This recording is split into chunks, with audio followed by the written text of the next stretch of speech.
Hi, I'm Jenny and I'm 27 years old. 3 years ago, I married Hugo, who is the most wonderful person I've ever met. He's kind and funny, and he makes me feel really good every single day. But there's a bit of a snag. His mom, Maria, isn't exactly my biggest fan. She's always had it in for me ever since we met. I get it though. Hugo is her precious son, and she doesn't want him to get hurt. She's just trying to look out for him, but sometimes she goes a bit too far. She's the kind of person who might do little things that bother you on purpose, making you feel like you're the one who's being unreasonable. You know how we all have someone like that in our lives, right? Unfortunately, for me, that someone is my mother-in-law. But I'm a bit different. I'm the kind of person who speaks up when something isn't right, and I don't hold back. I think that's why Hugo likes me. He's more quiet and gentle, and they say opposites attract, don't they?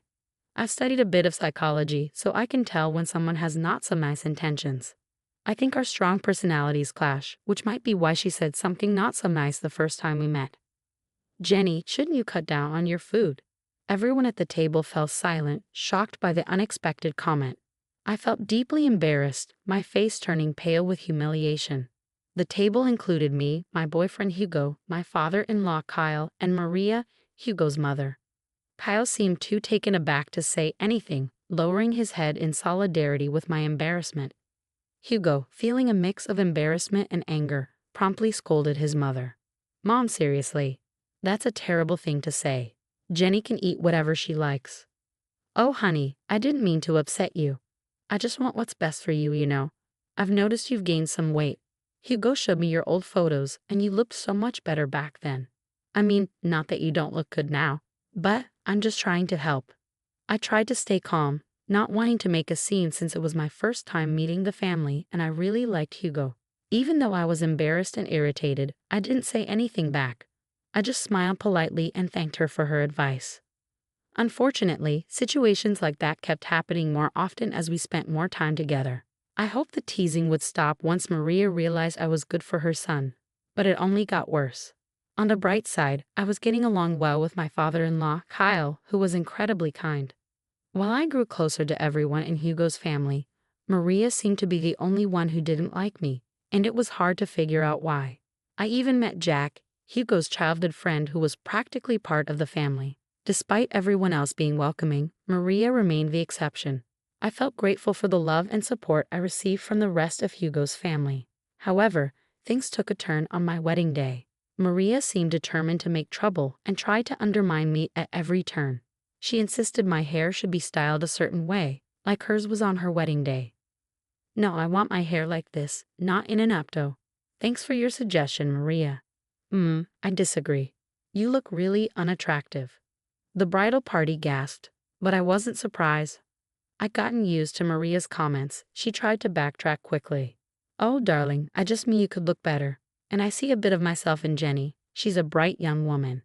Even though I looked better at her age, she's beautiful in her own way. My father-in-law managed to stop Maria's harsh comments that day, but the hurt lingered. It wasn't like me to stay quiet and let it go. This constant negativity was wearing me down, making me lose my usual energy. Fast forward 3 years to today. We were at Hugo's parents' house for dinner, including Jack, so it seemed important. She wanted to share something with us, and I suspected it wasn't just a random dinner plan. Turns out, I was right.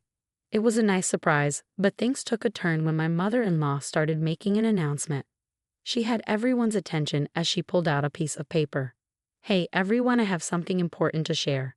Since my birthday is coming up, I wanted to let you all know about my special plans. I've decided we're going to Hawaii.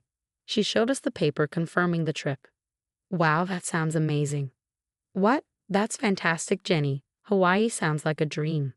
Oh wow, this is incredible news. I'm thrilled beyond words. Thank you so much, Mom. Actually, you're not coming. Wait, what? Honey, what do you mean? That wasn't the plan. I made some changes last minute and canceled her ticket to avoid extra charges. So my ticket was already purchased and she just canceled it. Why does she dislike me so much? Mom, what's going on? Jack and I stayed silent as the tension escalated and harsh words flew back and forth. Eventually, Maria reluctantly spoke up after being pressed for an explanation. Okay, fine. I'll tell you why I decided Jenny shouldn't come to this family event. As I'm getting older, I want to spend my time with the people I care about most. Unfortunately, Jenny isn't on that list. Seriously, Mom, that's so hurtful. There's nothing wrong with me. Don't disrespect me. I'm just saying, well, Jenny isn't technically family since she's not related by blood. By that logic, Jack shouldn't go either, right? He's not technically family, as you're saying. But we all know that's ridiculous. He's part of the family. And since Hugo and Jenny got married, she's family too. Well, Jack is different. He's our precious angel. He's always been here, but Jenny hasn't. That's why I'm not comfortable with her coming on the trip. It's my birthday, so I get to decide. Come on, Jenny, we're leaving now. No. When I firmly said no, it grabbed everyone's attention, including Maria's, who had been trying to hide a smile. But when I spoke up, her smile vanished. Maria, you've made it obvious from the start that you don't like me. I've put up with your behavior for 3 years. Do you really think we don't notice how you act? You're a narcissist. Watch your tone, young lady. You're in my house. And I won't be staying much longer. Actually, I'm leaving right now. But before I go, I need to say something. I looked at my husband, whose eyes were filled with anger as he stared at his mother. Sweetheart, I love you more than anything, and I've tried to make this work for so long. But it's clear now that your mother will never accept me into this family, no matter what I do. She'll always have a problem with me. You should go on this trip. It's important and you can't miss it. Despite how difficult your mother can be, she's still your mother, and you love her. So you should go. Don't worry about me. I'll be okay. Then I turned to my mother-in-law, whose mouth hung open in shock at my words. And as for you, I'm sorry to say, but I love your son, and I'm not going anywhere. You might try to push me away, but I'll always be here. Even when you're in Hawaii, you'll still be thinking about me because, let's be real, I think you're obsessed with me. How dare you? I should slap you right now. I'm not finished. You are obsessed with me. You're obsessed with tearing me down. And I can't understand why when I've only shown you kindness and patience, even when you didn't deserve it. But enough is enough. If you don't want me to go to Hawaii with you, fine. If you don't think I'm part of the family, fine. But I'll always be here. As long as I'm alive, I'll be here for Hugo, Kyle, and even Jack. But never for you. At that moment, I realized I finally silenced her. She stood there with her mouth hanging open, seemingly at a loss for words. For once, I'd managed to keep her quiet. I said my goodbyes to the rest of the family, gave my husband a kiss on the cheek, and headed towards the door. Let me drive you home at least. I can't let you take a cab. Please don't worry about me, honey. I love you and thank you for loving me, but I'll be fine. You have a trip to plan. All right, if you say you'll be okay, I'll trust you. Oh, don't forget your purse. Ah, my purse. I left it in the kitchen. Later on, Maria went into the kitchen, maybe to take a moment after the intense situation. After being confronted like that, I'd need a breather too. What do you want? Don't worry about me, honey. I'm just here to get my things. Well, hurry up. I want you out of my house. I can't believe you said those things to me. With that, she stormed out, too angry to even see me off. I rolled my eyes at her dramatics and reached for my purse. Next to it, I noticed a piece of paper with Maria's handwriting. I assumed it was the trip itinerary, feeling a bit bitter about not going. Curiosity got the better of me, so I grabbed it and started reading. Dear Jack, you've always been like a son to me, and I love you dearly. Oh, it's a letter to Jack. That's a bit unexpected, but I suppose it's nice. As I continued reading, my curiosity got the best of me. The love and care you've shown me over the years will never be forgotten. I hate to admit it, but even when it comes to my son Hugo, I feel like the love we once shared is fading. Wait, what? She loves Jack more than Hugo? That doesn't make sense. As I continued to read the letter, each line shocked me more than the last. I couldn't believe what I was seeing. There was so much to process, and although it wasn't right for me to read the letter, I'm grateful I did. After finishing it, I paced in the kitchen, trying to figure out what to do. Then it hit me. Everyone who needed to know about this letter was in the other room. It was time to act. I read the letter again to confirm what I had seen. Yep, it was the same shocking content. I walked back into the dining room, where only 3 pairs of eyes met mine. Jenny, I'm so sorry for what Maria is putting you through. Don't worry, you're coming to Hawaii with us. She's just going through a rough patch, but I'll talk to her and make her change her mind. I don't know what's gotten into her lately, but I'll fix it, Kyle said. Kyle, please don't worry about me. I'm fine. Actually, I found something interesting that I need to share with everyone, especially Hugo. Hugo and Jack looked concerned. Hugo might have thought I was about to ask for a divorce. Whenever I complained about his mother, he'd agree and wonder how I put up with it. I always told him it was because I loved him too much to leave and that I'd go through anything for him. I noticed Maria wasn't here. Where is she? She needs to be part of this too. I mentioned earlier she seemed a bit off after your confrontation. She said she got a headache and wanted to rest upstairs. She won't be down for a while. You know how she is about her beauty sleep. I sighed, irritated by Maria's habits that inconvenience others. This is really important. She needs to be here. It's okay, Jenny. You can tell us, and we'll let her know when she wakes up. I hesitated, wanting Maria to hear this too. I think you should just tell us, honey. It's okay, and you know Hugo struggles with anxiety. It's not good to keep him waiting. That was true. Hugo's anxiety was noticeable, and I didn't want to add to it. Okay, fine. I'll show you what I found when I was in the kitchen getting ready to leave. It's something important that you all need to know about. I pulled out the paper and began to read. It says, "Dearest Jack, you've always been like a son to me, and I love you dearly. The love and care you've shown me won't be forgotten. But even when it comes to my son Hugo, I feel like our love isn't the same." What? What does this mean? As I continued reading, the words sent shockwaves through the room. Hugo, things between us just aren't the same anymore. And I think it's because of Jenny. Since he married her, he's drifted away from me. He doesn't love me anymore. And so I don't think I love him either. But you're my son, and I love you.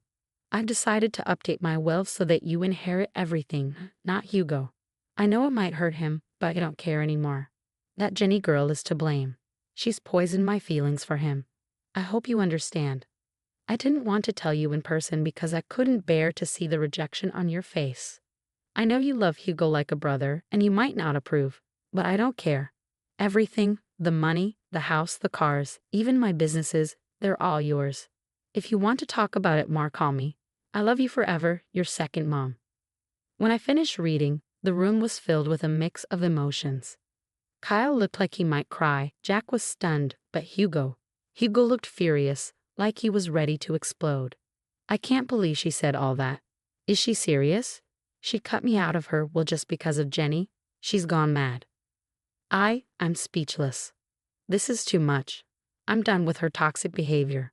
What do we do now? In that moment, an idea struck me. 1 week passed, and it was time for the planned Hawaii trip. Maria woke up to find a note from her husband on her bedside table. "Good morning, beautiful. We decided to let you sleep in a bit longer. Don't worry, your bags are all packed. Just meet us at the airport." Maria quickly got ready and headed to the airport, searching anxiously for her family members. She tried calling them, but nobody picked up. Assuming they were already on the plane, she hurriedly boarded her flight, hoping to meet them in Hawaii. She endured the 12-hour flight, and once she landed, Maria video called Kyle. "Hello. Kyle, where are you guys? I woke up late and saw your note, which was cute if I hadn't slept in. I got to the airport and tried calling, but no one answered. I assumed you had already boarded, but now we're in Hawaii. How exciting. Where are you? Let's meet up and start the fun." "That won't be happening, Maria." "What do you mean? Where are you?" "I'm at home." "What?" "I'm at home. We're all at home. Say hi, everyone." Kyle showed Maria on his phone that they were all sitting at the dining table where they received the upsetting news a week ago. "What do you mean? Why are you at home?" "You see, Maria, Jenny shared some eye-opening information with us last week. Since then, we decided we'd rather spend our time in Florida with her than anywhere else with you." Maria gasped. "You think I wouldn't find out?" "Find out what, dear?" "Oh, don't try to sweet-talk me. You were really planning to cut me out of the will, Mom." Hi, how did you even find out about that?" "That girl you despise, Jenny, found your letter in the kitchen." "I don't know what you're talking about. Maria, lying won't help." "Jack, you have to believe me. I didn't do anything like that. We all read the letter, Maria. It's over." But, I didn't do anything. Jenny is lying." "Oh, really? You're so pathetic. It's nauseating. We all know the truth. Thank goodness I found that letter." "Hugo, Kyle, please." "No, Maria, enough. You're done. You don't get to say anything. Your hatred blinded you, and now you have to face the consequences of being alone on your birthday because of your actions. Use this time to reflect. But I'll be alone. It won't be fun. Maybe people would want to hang out with you if you weren't so unpleasant. Enjoy." With that, Kyle ended the call. We all sighed with relief, and I couldn't help but start laughing. Hugo joined in, and soon we were all laughing at the absurdity of it all. Maria's shocked expression was priceless. Her face went pale, and I could see her embarrassment. We laughed at the dining table, relieved that the truth was out. Maria spent her vacation alone, desperately calling Kyle to join her to avoid canceling expensive reservations. However, Kyle refused, insisting on setting ground rules for their marriage upon her return. Maria's attitude changed drastically, becoming apologetic and frantic, surprising everyone. Hugo made it clear that Maria needed a major attitude adjustment to remain in his life, or he'd leave her. He warned that any disrespect would result in him cutting ties. Jack realized he needed to stop enabling Maria's behavior by being overly nice. Maria's trip turned miserable, and she risked losing the most important people in her life. Her relationships with them became rocky, and she faced the challenge of change. I told Maria I needed time to forgive her, refusing to intervene on her behalf. Despite her apologies, Maria still tries to mend the broken relationships she caused. I hope she learned her lesson from this experience.